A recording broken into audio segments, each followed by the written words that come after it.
Maayong buntag.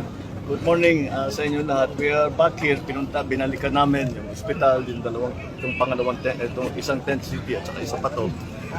Para inspeksyonin kung na-deliver na natin yung mga pangangailangan ng mga naging biktima na displaced, yung mga nawalan ng tahanan nung nakaraang lindol. Kaya kami nandito at maganda naman makita na malaki ang progreso. Malaking itinulong ng Red Cross. Kaya nandito yung ating chairman, the former Senator Dick Gordon. At kung makita ninyo, maraming tent dito galing talaga sa Red Cross, pati yung mga relief goods nang galing sa Red Cross. Ang bilis. After one day, nandito na si chairman eh.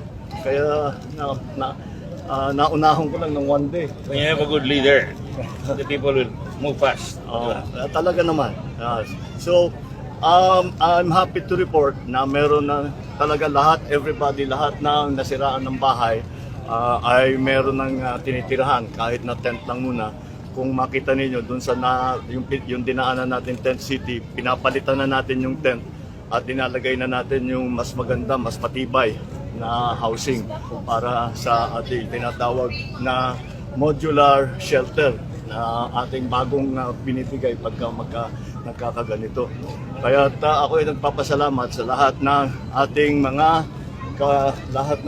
mga first responder, lahat ng ating mga volunteer, pati na yung mga agencies of government at maganda naman ang naging response. Siguro hindi naman tayo mapapahiya sa tao na sabi natin basta't may pangangailangan ay nandyan ang pamahalaan.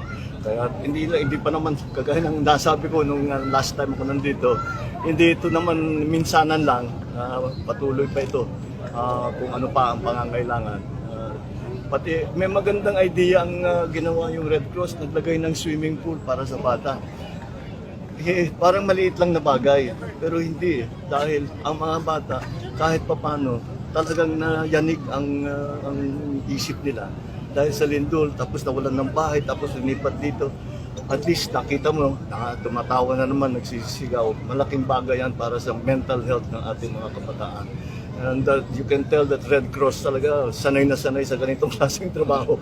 At hindi, iniisip pa lang namin, nagawa na nila. Kaya maraming salamat sa Red Cross, maraming salamat Chairman Dick. So, ganun ang situation report namin dito ngayon.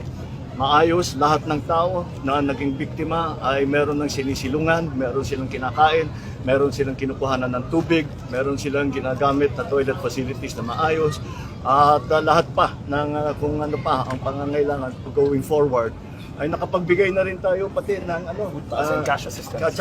Cash assistance at saka yung construction materials.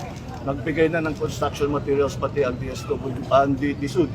Ang DSUD ang nagbigay ng construction material para masimulan na ng ating mga kababayan na mag-reconstruct ng kanilang mga bahay, yung mga sira na. Yung mga nawala talaga na bahay, yung papalikan natin. But for now, I think okay naman tayo. We will keep working to make sure everybody's okay, everybody's healthy, everybody has what they need. Thank you very much.